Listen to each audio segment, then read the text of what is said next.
Christina Rea, and welcome to Breaking Out of Breaking In, a practical filmmaking podcast about taking your creative career into your own hands and making great work that gets seen without playing the Hollywood game. Or at least while changing the rules.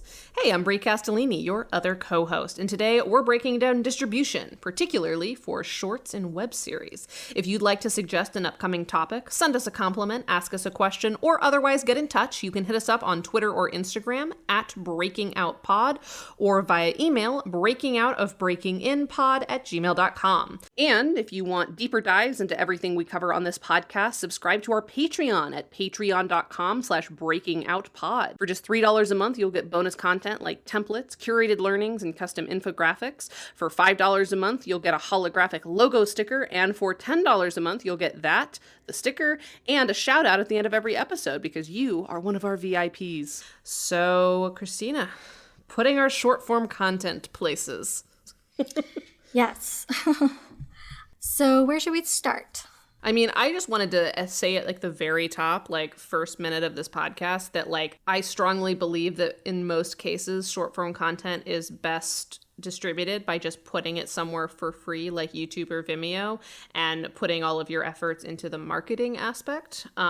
We'll talk like I've distributed my content elsewhere, but short form content, there's an expectation that people have, like audiences have specifically, that if it's short form, they get it for free. Mm-hmm. So when you go against that, but you're still trying, like you don't want to make the barrier for entry any higher. Getting people to watch like high quality non-vlog YouTube, like short form content is hard enough. Like to get people to sit down to watch a 15-minute short film, like seems like something be really easy, but that's not how people generally consume narrative content. So when you're already asking them to do something different than they would normally do, you don't want to make it even harder on them to access that thing. And certainly it's pretty hard to get them to pay for it unless you already have an established audience. So before we even talk about anything, I just wanted to say my opinion is put it on YouTube or Vimeo if you have a Vimeo account that you want to pay for. I don't personally want to pay for Vimeo, so I don't.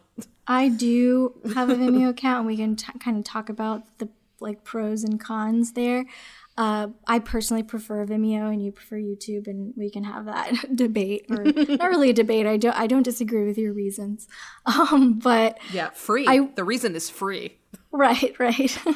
I will say up front that, so we're going to do an episode at some point about feature distribution in some way. But if you think about people's viewing habits when it comes to features, you know, they're probably subscribed to at least 5 platforms that they're paying for monthly that they go to find movies to watch, because they generally don't want to go pay for an individual title when they're already paying, you know, $12 a month for hundreds or thousands of titles. So even just on the feature side, it's already a barrier to entry to get people to pay to watch your movie if they're not already paying for the service it's on. And most of those platforms, I'm pretty sure most, if not all, don't support shorts. And so like they're not gonna be where people are already watching, where you could potentially make money. And it's just so hard. It's like, as someone who has 2 features, it's so hard to get the average person to say like, oh yeah, I'll pay to rent your movie, when that's half of what they're paying for the one monthly service where they get hundreds of titles. So anyway, all of that is to say that if it's that hard for a feature, like, you know, a 90-minute film, it's nearly impossible to get anyone to pay for a short. So like any kind of TVOD, like transactional one-time payment to watch your short type of service is just like out the window. And then if you think about SVOD, all the streaming platforms, it's very unlikely that someone is going to sign up for another streaming platform that doesn't have any content that like has water cooler quality to it, where like everyone they know is talking about it. It's very unlikely that they're going to sign up because they already have, you know, 5 to 10 subscriptions that they're paying for. So yeah, it's just like so hard to monetize shorts. And that's why I do 100% agree with you that like exposure and putting in money to marketing is really your best bet. And really shorts to me are a way to build an audience so that you can get future stuff funded in some way, whether it's through crowdfunding or investors because you prove to them that you have an audience, or, you know, partnering with a production company who sees that you come with an audience. Again, it really all comes back to like having an audience to utilize in some way. Yeah, 100%.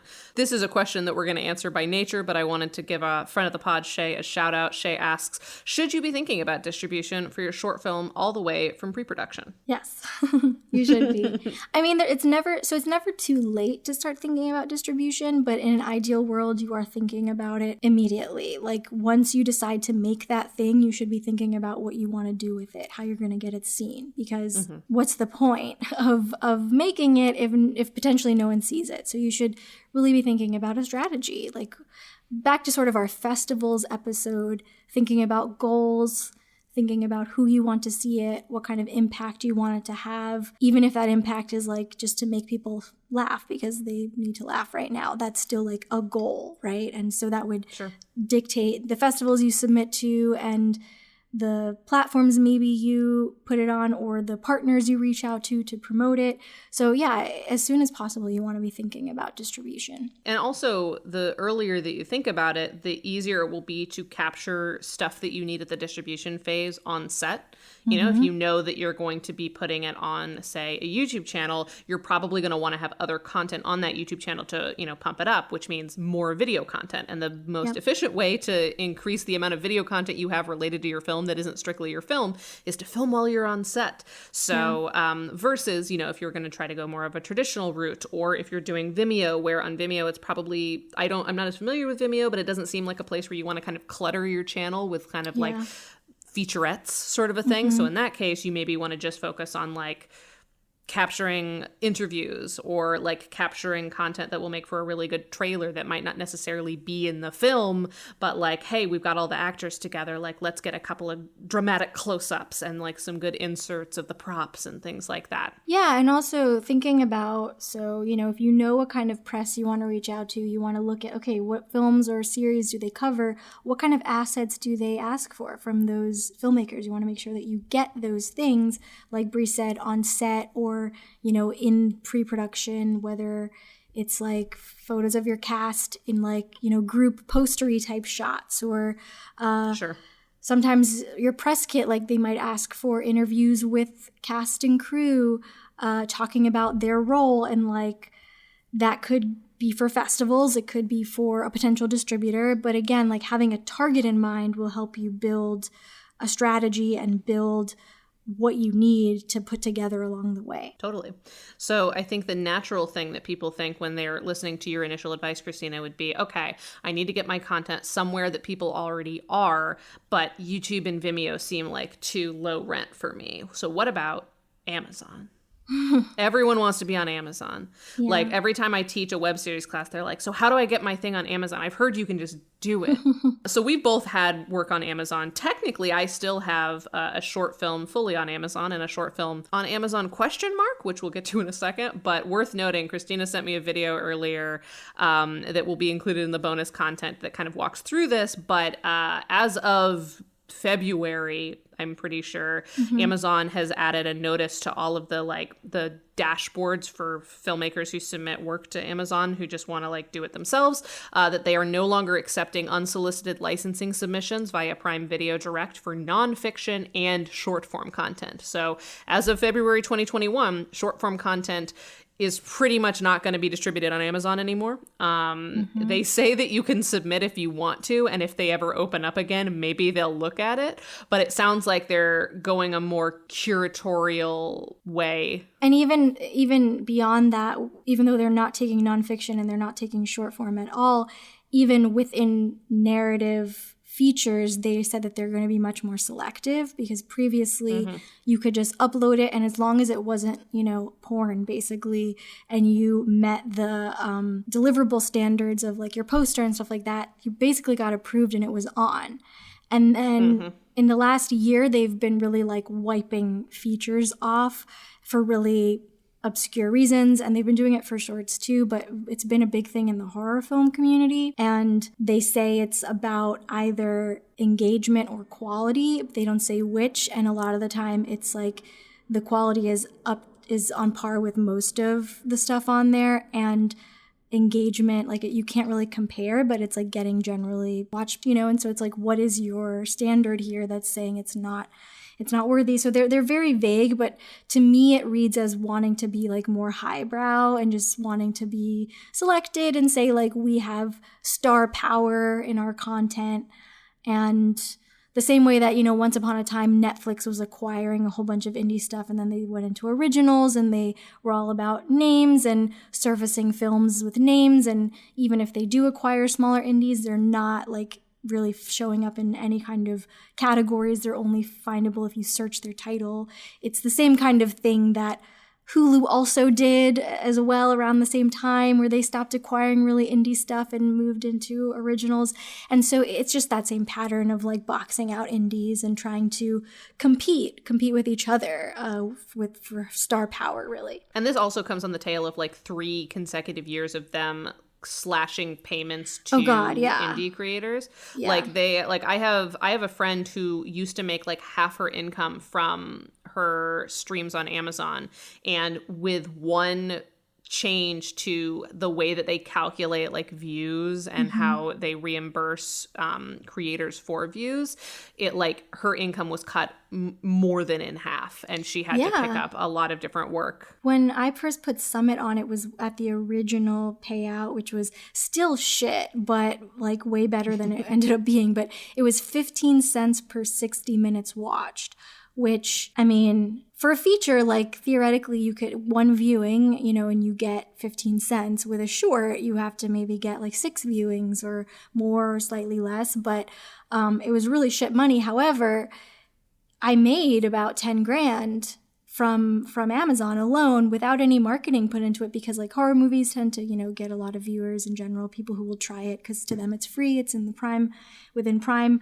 But it was the only way I was able to get my money back that I put into that film. Like it wouldn't have happened on any other service. But then the next year it was still getting watched about the same, but they dropped it to 6 cents per 60 minutes watched.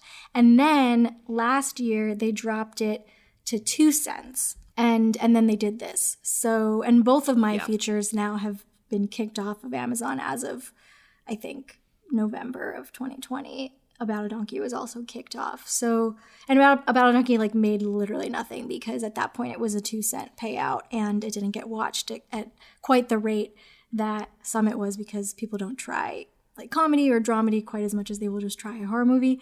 But even so, and there's it was just so much more content on there now that I bet it's harder for discovery. Right. Exactly. And like, even so though, we were getting like consistently watched. I mean, it was still averaging like 15,000 or 20,000 minutes watched per week.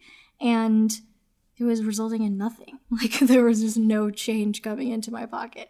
So anyway, that's for features, but shorts, you just can't be on Amazon at all now. Yeah. I mean, like one of my shorts is still up for now. And every month I get 6 cents from Amazon. Thanks, guys. But Ace and Anxious, which had been getting some decent viewership numbers, it was nowhere near your features, because again, shorts, nobody really watches shorts, but Ace and Anxious was getting pretty consistently viewed. But then all of a sudden at random, I got an alert that was an availability issue, which is customer feedback, including but not limited to a combination of star reviews, customer reviews, and or customer viewing behavior, has indicated that this title does not meet our customer content quality expectations.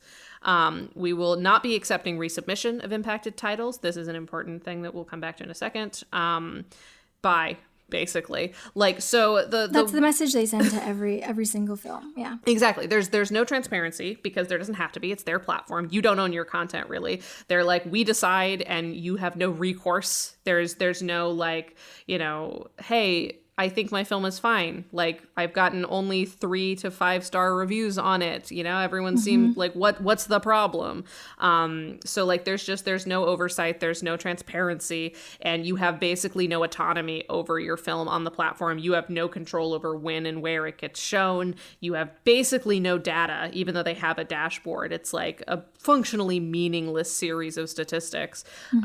So like, there's really, you have no control, and especially now that they're making it very clear how they feel about independent filmmakers, and like on their platform in particular, it's not a good ecosystem on a logistical, financial, or like artistic level, so it's not worth it. Yeah. And I mean, Amazon was always like, because with features, it was a lot of strangers watching. With shorts, I think it is a lot of you driving your own traffic, even so. Or it's like other filmmakers or people that are into like art, because the average person doesn't watch short film or web series. They don't think of that as like movies and TV, right? So it's harder to get like wider views, but Summit had like 10 million minutes watched last time I checked, which was like a year before it was taken off. So, you know, it was a lot. And Amazon, like IMDb, is just kind of like a cesspool of, you know, haters and trolls. And so it was a lot of reviews that were like really sexist. But anyway, I would assume that users, if they complain about something, that's like a way to get it kicked off, because Amazon doesn't want to do any like digging into that. They don't have time for that. They don't have any need for that. They don't make enough money off of any indie titles to say that like that's why people are subscribing to Prime. So they're just happy to like kick it off. But I think also it's clearly them just like not giving a shit, because Summit was up on Amazon for 2 years of like people, some people said really nice things. We got really great reviews from strangers, but it was a lot of like assholes, and it was up that whole time. And About a Donkey also got kicked off, and that we didn't get any like hateful reviews or comments. And so it's hard to really say like what it is that triggers it. But I do think it's probably someone complaining and then like deciding that they're just going to take it off to not deal with it. But all that to say is like, while Amazon is just like a cesspool of haters and assholes, it also was a great place to like be able to tell someone who doesn't follow independent film where they can watch your content in a place where they're already watching stuff. And it's unfortunate to be losing that. It's hard because, you know, on the one hand, you don't want to give into the like external validation kind of mindset of like wanting to be able to tell someone that they can watch it on like a buzzy platform. Because like that can be like damaging to like put all of your validation in something like that, like being chosen by a platform. However, the reality is like it's so much more convenient and more likely that your film will actually get watched if you're at a party and you can tell someone like, oh yeah, you can watch it on Amazon. They're like, oh cool, I'll check that out, versus like you can watch it on YouTube and they're like, well, that doesn't say that it's, because to the average person, like Amazon means quality, right? They don't know that it, like you could upload anything on there at that particular time. Yeah, it's the same as offering somebody special thanks on IMDb, because they don't realize that it's so easy to have an IMDb page. Right, exactly. Also owned by Amazon, by the way. Yeah, right. But anyway, that's something that we're losing. It's unfortunate. Outside of the money, really, it was about this exposure to like general audiences, not people who are seeking out independent film, but like they can kind of discover it. And I don't know if something will come along and replace it, but really for shorts, I think it still just comes down to Vimeo and YouTube. Yeah. But to break away from Vimeo and YouTube a bit, David Tomei asked on Twitter, what are some lesser known outlets that you were seeing distributing great work, shorts, docs, features, you name it, and where would we find more awesome independent work? So I'm translating this question to be, what are the other distribution options that people might think about? So Christina, what non-YouTube Vimeo platforms has your work been distributed on? So my web series was on blip.tv in 2013, and it was a great like ad revenue platform where we didn't make our budget back by any means. I mean, it was only a $5,000 budget, but we did make like nearly $1,000 off of ad revenue at the time, which is a lot considering, you know, how little you make off of ads now, especially. But unfortunately, in 2014 or 2015, I think YouTube bought them to basically bury them. And so it doesn't exist anymore. Did people have to make an account to see stuff on Blip TV? No, you just had to sit through ads. And it was up to the creator, like YouTube, to decide how many ads and where they come in. And it was slightly curated, so there was like a feel of quality to it, like you had to have certain quality standards. And being on the homepage was kind of a big deal. Like our 9th episode was a staff pick and got, you know, twice as many views as all the other episodes that weren't staff picks. So and it was in the early days of web series, so it wasn't an oversaturated space to begin with.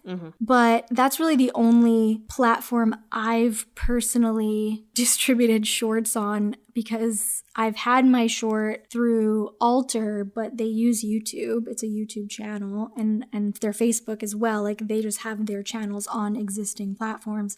And we can talk more about them because they do pay, and you're not behind a paywall. So that's great, but I won't elaborate on that yet.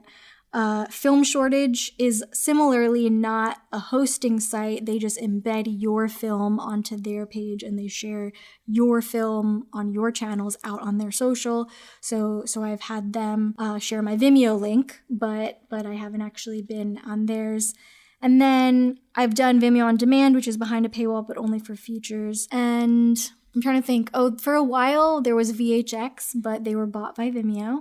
So they're not around anymore. I think we've worked with roughly the same number. So I've had my short film Ace and Anxious it was on Amazon. It's most popular on YouTube. It's almost got 150,000 views now, but it was also acquired by Revry TV, which is a queer streaming platform, who reached out to me, I think after a film festival that I was in.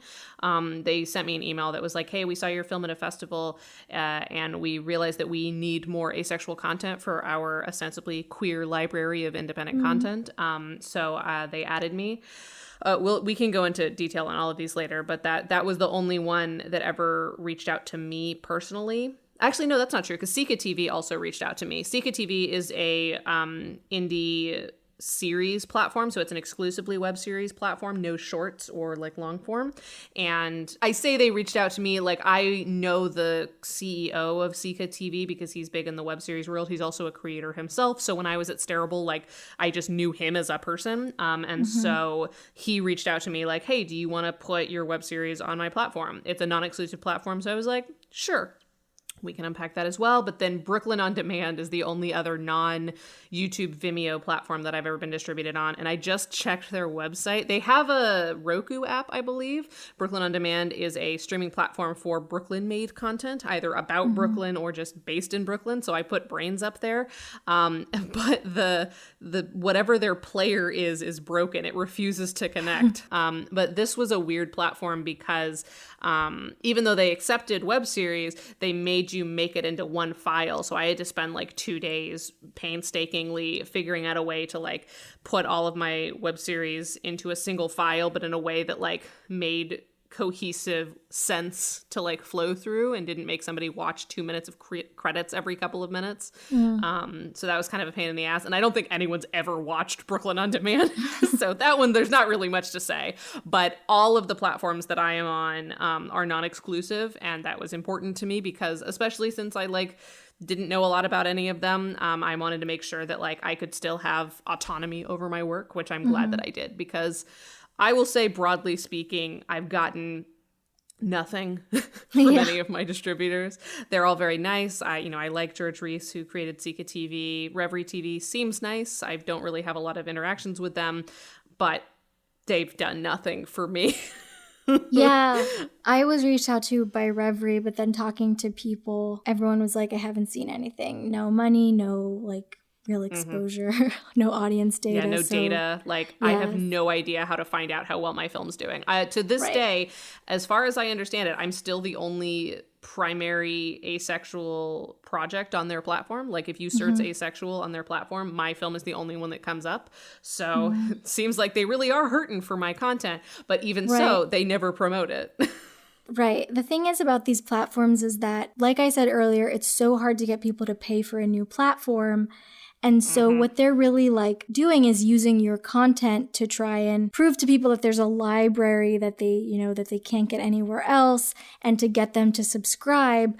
But I think then they like get more out of it than you do, because if no one actually watches your thing, then you're not getting any of that pie of the subscriber pool, right? And so I agree that like as long as it's non-exclusive, it's probably worth it. But I also think that, I don't know, like I'm personally very weary of just like letting my film be used by a platform to build an audience when I don't really like fundamentally believe in what the platform is doing, or I don't feel like they're doing right by the filmmakers, or, you know, they're just like not even helping to promote. So it's like, what's the point? Yeah, no, I agree. There are endless streaming platforms. There are so many, and a lot of like identity-based ones. I can't speak to all of them, but there are a lot, and it just feels like how could you possibly get enough subscribers for anyone to make money and for your business to be sustainable when it's like the big ones are competing with each other for subscribers even, and they've got like star power in their content. And so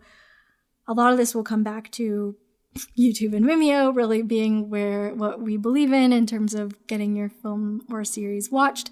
But I will say that there are a couple of like businesses or entities that will take on films for their channel in non-exclusive ways and actually pay some sort of fee, and those are worth exploring. So Alter and Dust, I have a short on Alter, The Gaze. Dust is their sci-fi companion. Alter is for horror.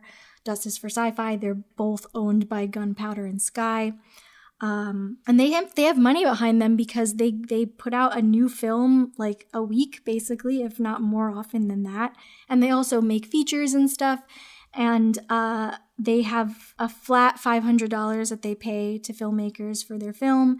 And it's non-exclusive. So you can put it on your own channels, you can put it elsewhere. And what's great is that it's not behind a paywall, so there's no barrier of entry for people if you just want to tell them to watch it on Alter or watch it on Dust. And their films get a lot of exposure because they've built a really big audience of specifically genre fans. And the average film in the first like 24 hours gets at least 30,000 plays. Well, it's because they're treating YouTube like YouTube is meant to be treated. Alter and Dust are doing what filmmakers really can't do independently on these platforms, specifically YouTube, because YouTube's algorithm celebrates and rewards consistency, which most filmmakers can't keep up with. You can't make a great short film every week.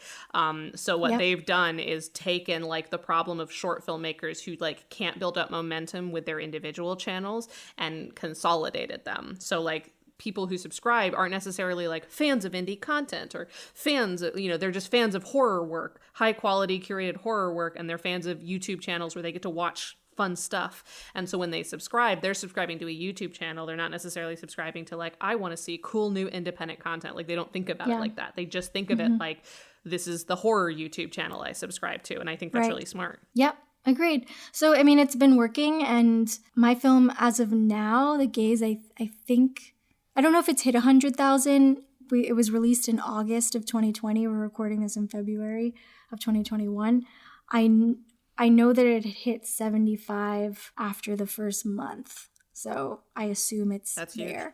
Yeah, I just haven't checked because also the comments, I mean, it's been really, like, it was really fun in the first 48 hours to read all the comments and, like, all the supportive stuff, and then also people that were being, like, nitpicky and trolly, though I will say they monitor their comments, Alter, like, they are really good about that. They take down things that are, like, really offensive or just really horrific. But even though, like, constructive criticism I really enjoyed reading, but I had to just like stop. And I was like, I can't keep looking because it'll become obsessive. And I already check enough things obsessively. So I don't need to add that to the list. So what is Alter and Dust's business strategy, do you think? Because like I can see the benefit on our end as filmmakers, but like what are they getting out of that? Like are they low-key sort of like piloting new creators they want to work with for longer form stuff? Like are they intending to acquire? From what I've heard, they are definitely looking to acquire content for series and features.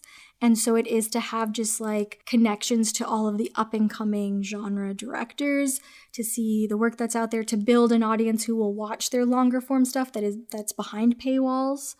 And they do put ads on their exclusives, I believe. So they do have an exclusive contract, which I believe pays $1,000.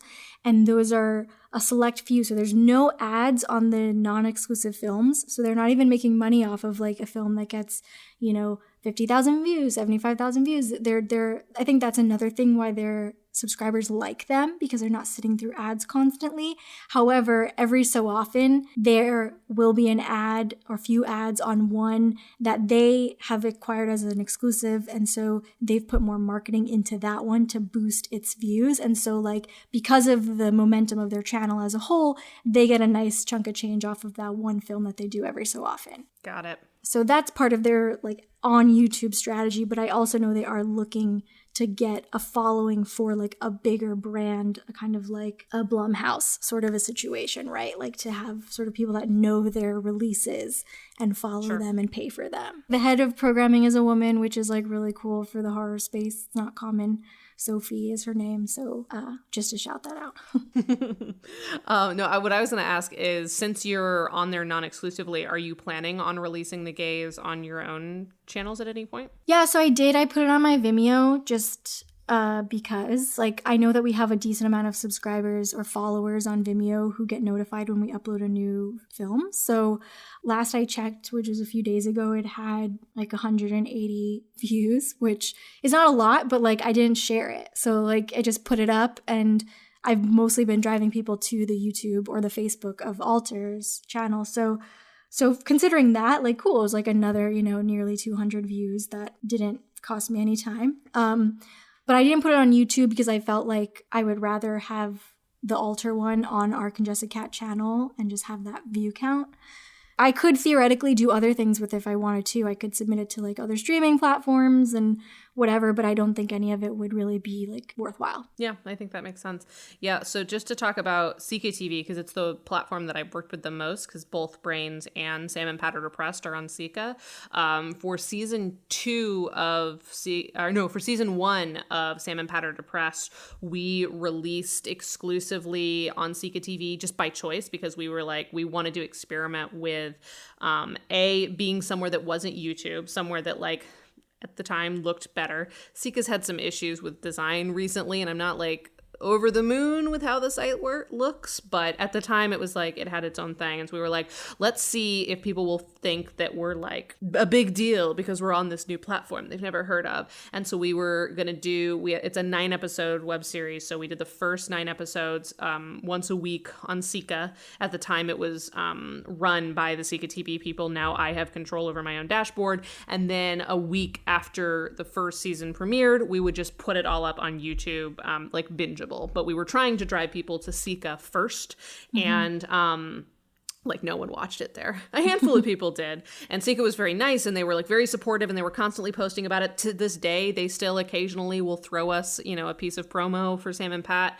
Not Brains, because Brains was already over by the time it went up there. They've never really felt a vested interest in promoting it. It's just like the content is there, but like we actually had people tell us, "Oh, I don't understand this platform. You're going to put it on YouTube, right? Okay, I'll just wait for that."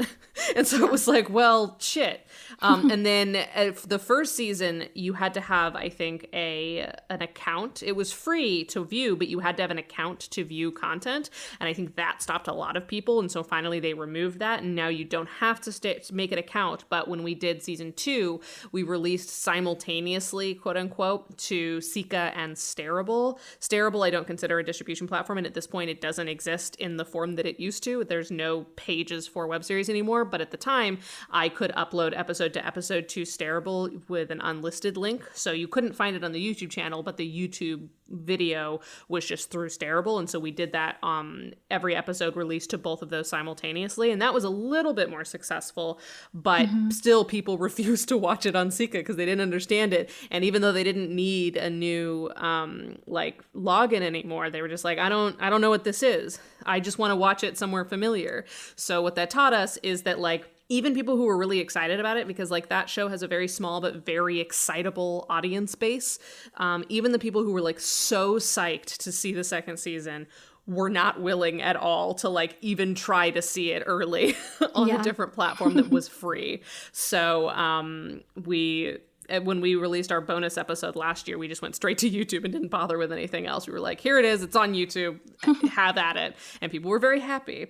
I think that the central problem is that like most small distributors, even the ones that have great content, like I think Sika TV has a lot of great content on it. I think Reverie TV has a lot of great content on it. If they don't already have a pre-existing base, it's really hard to get people to join a brand new platform. Because like Christina was saying, people already have at least 5 platforms that they pay for. That's already too many places to check for new content. So why in God's name would anybody subscribe to a web series platform to watch new indie web series? Like, I have Netflix. Right. You know, it's like the people who don't download TikTok, myself included, because if a TikTok's good enough, it will break up away from the platform and I'll see it on Twitter. Right. It's hard to change people's behavior and what their defaults are, like how they watch content, where they're comfortable. And usually the only way to do it is like social pressure. If there's like enough people around them that they have, you know, FOMO, that they're like, they feel like they're missing out on something.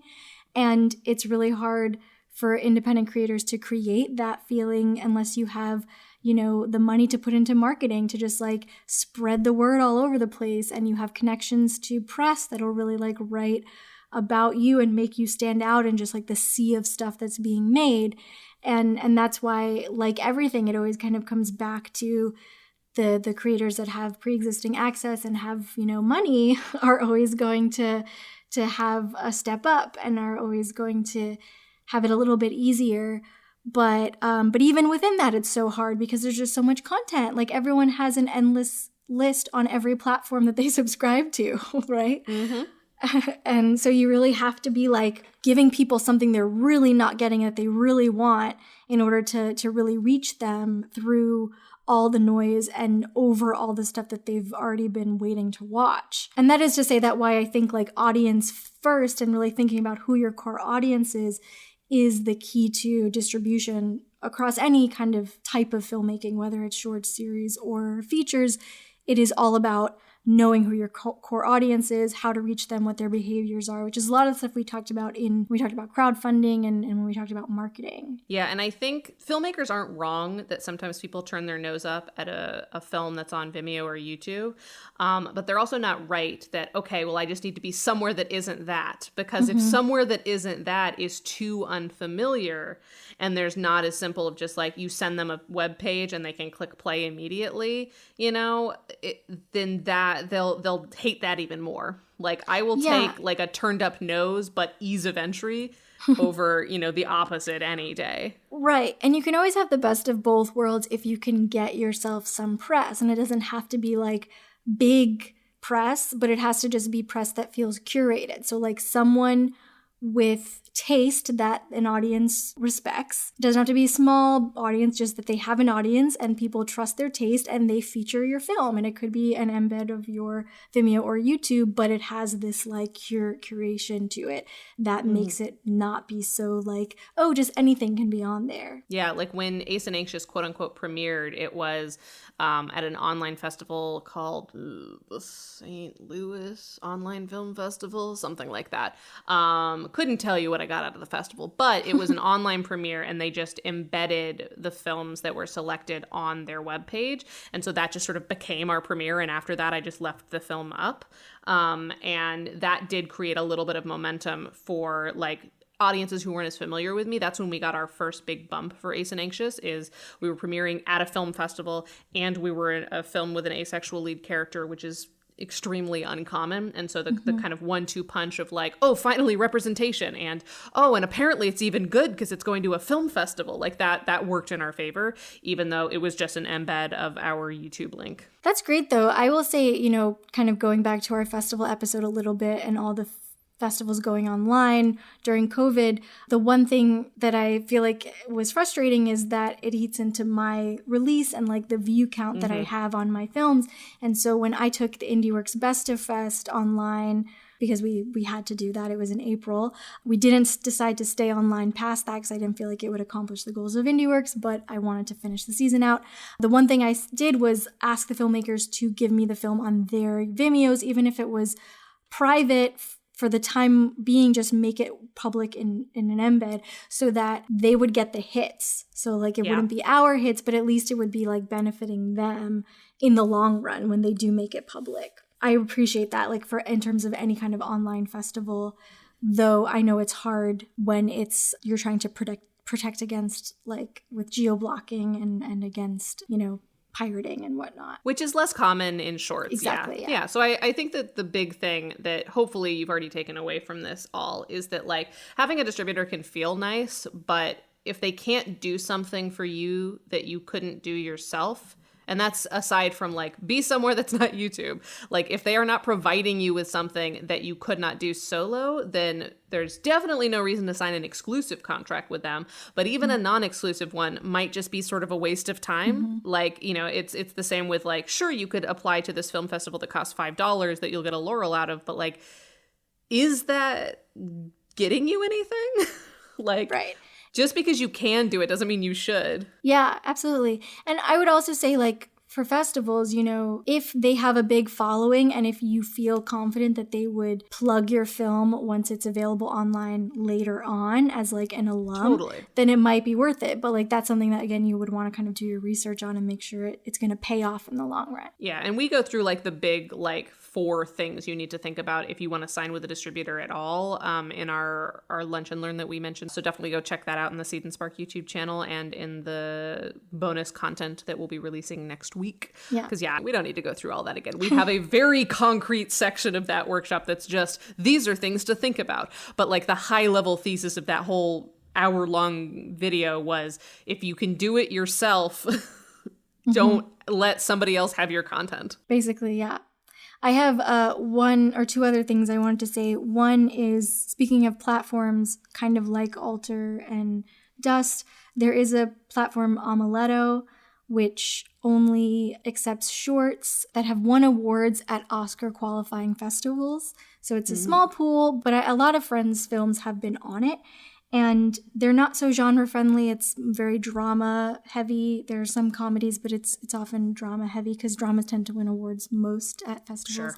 But they don't pay money up front. But the way that it's been explained to me that it works, you submit your film. If they want it, they put it on their channels and put some marketing behind it. If it gets good engagement, whatever their like standard is for that, I'm not sure. If it gets good engagement, then it stays on the platform and they put more marketing into it with ads, and then they split the ad revenue with you. I don't know what the average filmmaker is making, but I know that the hit count is pretty high for the films. So it feels like it could be worth submitting if you qualify because it's not going to cost you anything. I think it's not exclusive, but I'm not sure. But that's just another one to look into that is on YouTube, so it's not behind a paywall. And then the other thing I wanted to suggest is, I haven't seen many people do this, but something that I've been thinking about since Amazon made that announcement that they're not allowing shorts on anymore. So really just for a day I've been thinking about it. But but a way to get around that, or to be on other VOD platforms that don't accept shorts potentially, is to make an anthology of shorts, either shorts of your own or partner with other filmmakers who have similar themes or similar tones. And so then it's like a cross-promotional effort where you're all driving traffic to this one product that you're asking people to watch, and then you split the revenue. So that's maybe something to explore if you really want to monetize your shorts. And theoretically, you could have it as like a feature anthology on Amazon, but just a short to watch on Vimeo and YouTube. Yeah, and if you wanted to kind of consolidate it entirely, like making a playlist, making a collection, something like that, and having like a website that kind of consolidates all of it, like watch it as a feature, watch it as a web series of shorts, things like that. Yeah, that's smart. Yeah, I right before COVID happened, I was wanting to explore like doing shared screenings, like renting out a screening space with a bunch of people, and like for anyone who wanted to premiere something, like kind of consolidate your efforts so that everyone got more, you know, views and audience attendance out of it. But then things happened and now I'm moving. So let's talk YouTube and Vimeo. So the first thing, let's start with YouTube because that's what I know. But also we have a question from Kevin Seafried who asks about how he would love to hear some very basic YouTube SEO information and how to create titles that people will click on. And he explains, I know how-to videos get a lot of clicks and have seen like Heckler destroyed by a comedian lead to a lot of hits for stand-ups, but haven't learned much about how a title can generate clicks when it's for something simple like a web series episode. So my answer to that question is, you're asking the wrong question. And it's because in general, unless you have an active YouTube channel, the YouTube algorithm is not going to work in your favor, and SEO is not going to matter at all until you've proven to the YouTube algorithm that you're worth sending people's eyeballs to, because most of YouTube recommendations don't come from like the search bar. Like no one's just searching YouTube like how to. Very rare. One person has ever become a fan of mine because they searched web series on YouTube, and like within the first 2 pages an episode of Brains had come up, and now this person is a fan of Brains. Only time that's ever happened, possibly in the universe. But to use Ace and Anxious as an example, Ace and Anxious is my most viewed project. It's the best success story I have for YouTube particularly. And at this point, it is like very integrated in the YouTube SEO. Like about 95% of my views at this rate come from suggested videos and search results. So like from internally, YouTube is suggesting my video to people based on tags and title. But that didn't happen until like a year and a half after it was uploaded, because it's uploaded to a channel that doesn't post very often because it's just my production company channel. And like we've already talked about, I don't have the time to make Ace and Anxious quality content every single week. And so what happened was I put it on YouTube. It had an initial like surge of views because of the film festival and because of some initial marketing. And then I spent about a year hardcore marketing that film everywhere I possibly could, figuring out a Tumblr campaign for it, like connecting with asexual people on Twitter and getting them to talk about it, commenting on, open discussion forums, putting it on Reddit. Like I spent a year just exhaustively marketing that film to the point where we got about, I think we were close to like 30,000 views was before it really took off as a result of YouTube SEO. So like the fact that my video was tagged asexual and the, Ace and Anxious is the title, didn't matter at all until I'd proven to YouTube that this was a film worth watching, because my channel overall didn't really, indicate to YouTube's algorithm that this was worthy of it, because we didn't post enough. And that's what YouTube wants, is they want people to stay on the platform. So if your channel doesn't have enough content consistently enough, then that already kind of gets you out of the running until you can show with a single video that you have the staying power, that they can trust you to funnel people in and out of it. So point being, your title doesn't really matter, especially for narrative content. What matters is your ability to market. And once you get like a certain threshold, and of course it's always very opaque in terms of like what the threshold is, but once you get to a certain point of success with a single piece of content, that's when looking at what search terms YouTube is kind of serving your film under will unlock like other options. So like I discovered that when people were searching for BoJack Horseman, people were finding my film, because BoJack Horseman is pretty much the only piece of media with an asexual character that's like canonically asexual and like a main character. So I changed a couple of my tags and I got a bump because I had, seen that, but I wasn't going to see those terms until I had done a fuck ton of off-platform marketing to bring people to the on-platform film. And then YouTube was like, okay, fine, I'll help you do some organic discovery. But it took like a year and a half to get to that point. When we were releasing Kelsey, we were releasing new episodes on blip.tv, and then with a week delayed, we would put them on YouTube and Vimeo, because we were releasing every 2 weeks a new episode. So it was like we would get a new kind of audience on the other platforms a week later. But even those episodes have like 2,000 to 10,000 views each. And we got like so much engagement. And then this was again in 2013, 2014. And so much has changed since then with YouTube. And like at a certain point we were able to monetize, but then that just completely disappeared.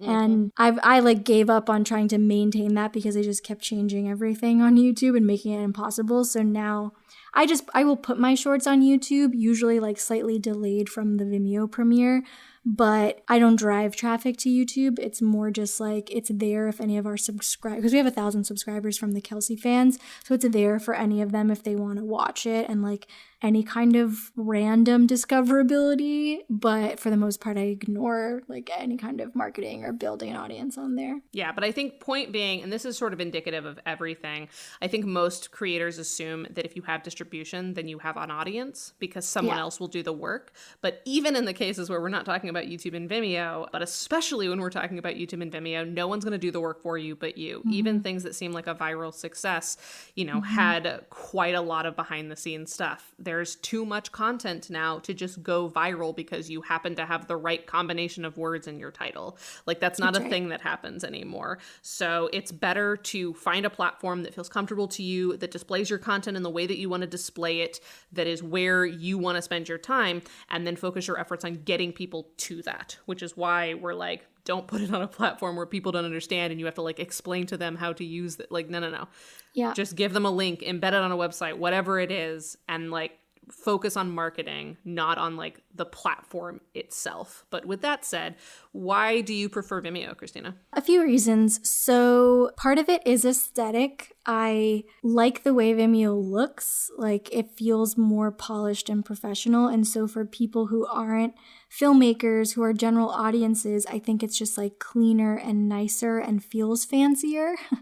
And it doesn't, for people who aren't filmmakers and aren't like people who search YouTube a lot and, you know, check out, they're not like gamers, they're interested in higher brow like film.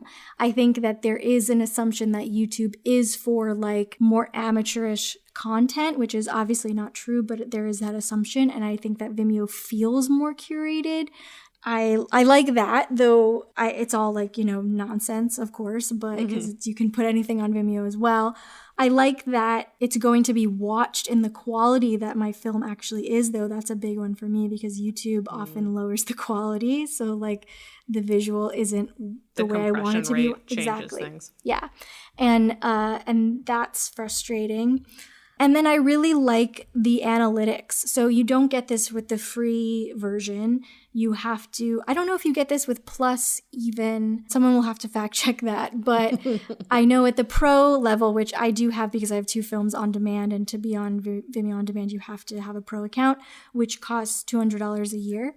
You can dig into the analytics so I can see like where people are watching my film, what part of the world are they in, who, you know, where do I have an audience most? Because that helps with other decisions like festivals and maybe like theatrical type distribution down the line, but also how much of my film they're watching. Do I see a common pattern of people stopping at this point, like they've lost interest? Well, that's like, you know, good learnings, right? So I like that you can really kind of learn from audience engagement. If it is at the Plus level, that's great. That's $60 a year, but I'm not positive. I think it is. It might be like more in depth at Pro, but I do think you're at least able to look into the region and the amount watched at Plus.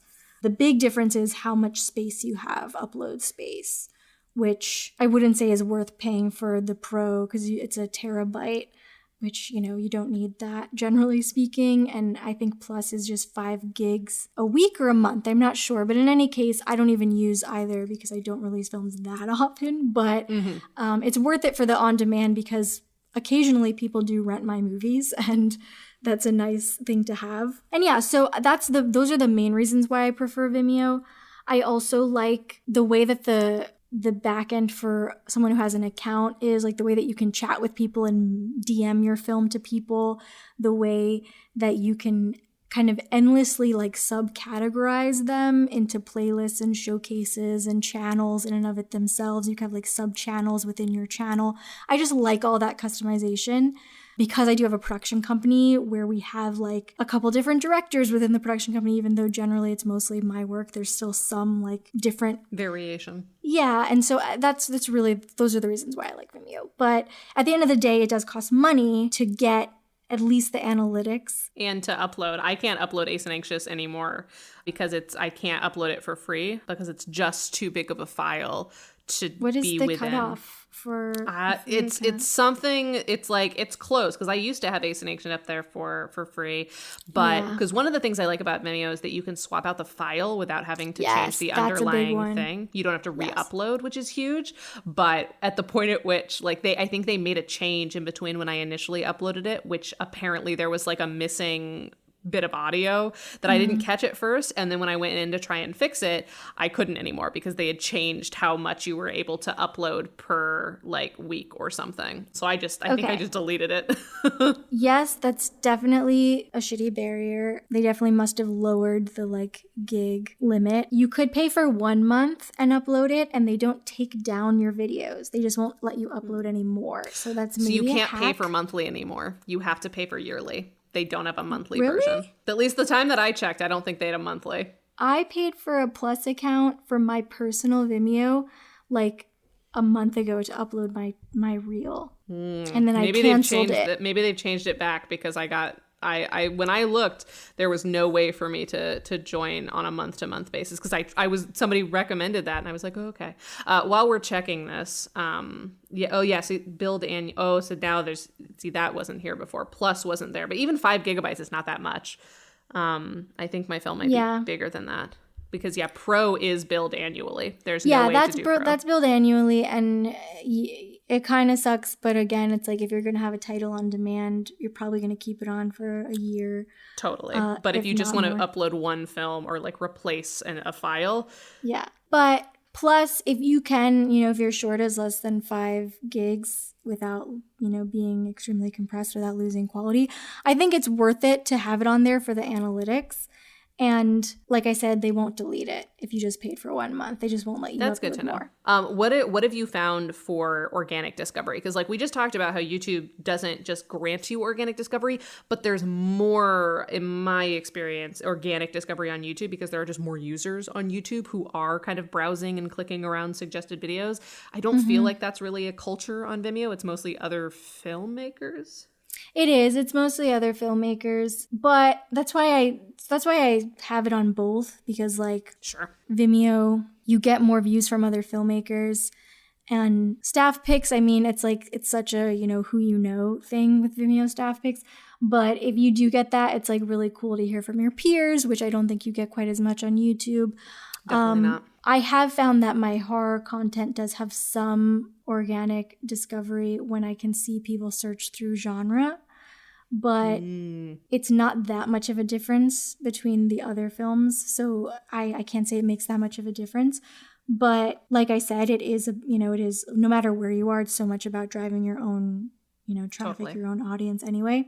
But the point that you said about being able to swap a file, I'm glad you said that because that is one of the main reasons why I love Vimeo, both from just like releasing your film perspective, but also for festivals, because I very often will submit to make a deadline something that is like almost done but not quite, and I usually can like, if it's not going to be more than like a week before I swap it out, it's worth it because I don't think anyone will watch it, and 99.9% of the time that's true. No one watches it within a week of submission, and you can just swap it without having to tell them or without having to pay the next tier up for submission. Or if you notice a mistake, you can fix it, and instead of having to re-upload and be like, hey, can everyone go watch this one, you can just maintain your same stats. If you want to update a name, if you want to like change the color correction, like if you ever want to improve on it, you don't have to start from scratch, which is very cool.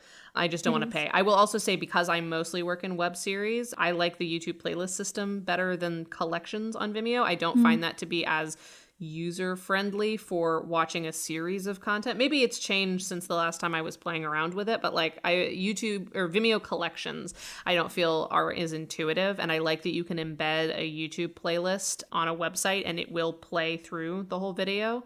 Just like the display and organization system a little bit better for serialized content specifically. That makes sense. Yeah, you don't have as much control. It isn't as intuitive of like what to watch next, the way that you have it in the sidebar on YouTube. Yeah. But you make more shorts and features, so it makes more sense for you. Right, exactly. And so the way that I use both, since I do have them on both, I drive traffic to Vimeo. That's where I tell people to watch it, but it's there on YouTube for the people who prefer that, or if there are already subscribers on there, or if they happen to cross it or whatever. Like, this is a really random story, but there's this YouTube channel that's all about water. Like, it's like aquatic something, and there's nothing consistent about what they share, because it'll be like a random video of someone swimming. It'll be a video that's like a review of a pool.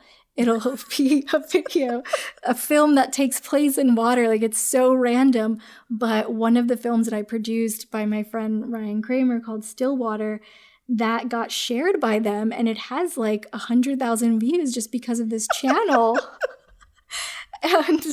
And they, because I thanked them, I was like, thanks for sharing this. Like, it's super random, but thank you.